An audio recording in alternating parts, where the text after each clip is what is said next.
pridėti kamuolį į 3,65 m aukštį iškeltą krepšį, kaip kažkadaise padarė Robertas Javtokas 2001-aisiais? Nemanau tikrai, kad pavyktų per aukštai šiek tiek. Kiek daugiausiai kartų per oficialias rungtynes įdėjęs kamuolį į krepšį? Tikslaus skaičiaus nežinau, bet apie 5-7 kartus tikrai esu įdėjęs. Ar vaikystėje žaisdavai 1 prieš 1 iš pinigų ar atspaudimų? Iš pinigų netekdavau žaisti, bet iš visokių atspaudimų, atsilenkimų, pridavimų žaisdavau tikrai daug. Kokio stiliaus dėjimas tau yra pats efektingiausias, kurį norėtum įdėti?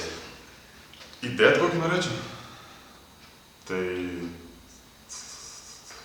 efektingiausias gal man yra lėjupas, o įdėti per varžybas norėčiau tai 60, ten esu to padaręs. Koks juokingiausias įvykis įstrigo visam gyvenimą atstovaujant Sūduvos komandą?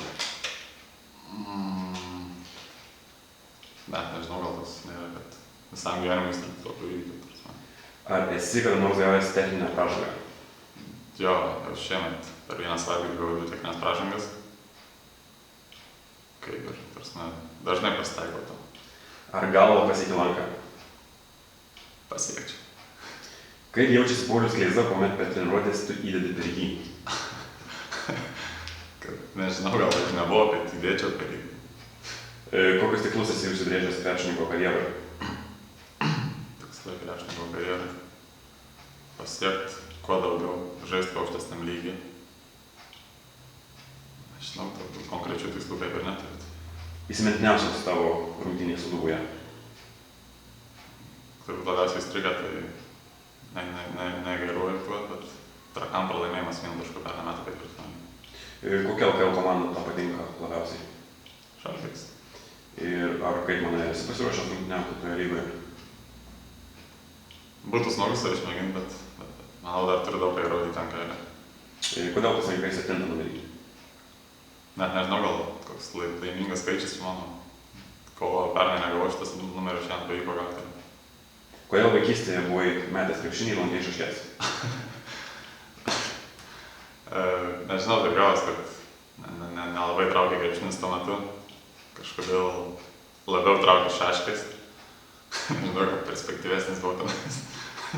Ar kada nors rungtynių metu esi susimušęs išplūdęs teisėją ar padaręs ką nors, už ką būtum diskvalifikuotas?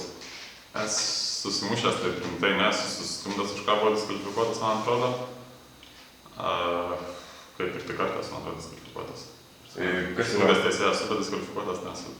Kas yra komandos žvaigžduolis? Abramavičius Paulius. Kas tau yra gražiausia pasaulyje moteris? Mano draugė. Ar visą save atiduodi krepšiniui? Stengiuosi visą save atiduoti, aišku, nes tada išeina, tarsi būna dienų, kai nelabai gaunasi, bet stengiuosi visą save atiduoti. Koks krepšininkas yra tavo pavyzdys? Jonas Mačiulis. Kiek tau buvo metų, kuomet tu pirmą kartą įdėjai krepšį? Man nepasakysiu tiksliai, bet kokiu įsivaizduoju gal 14-15, man nežinau tikrai tiksliai. Ką manai apie Domantą Sendą ir ateityje jis sugebėtų tave nugalėti 1 prieš 1? Ką manau, kad geras komandos draugas, geras žmogus, gerietis. O ateity pavyks man negalėti. Laikas parodys man. Jei nebūtų krepšinio, kokia veikla norėtum užsiimti? Vis tiek norėčiau būti sportininkas, manau, gal koks futbolistas. Nežinau, greičiausiai būčiau tiek sportininkas, nes ten save matau. Didžiausia tavo palaikymo komanda?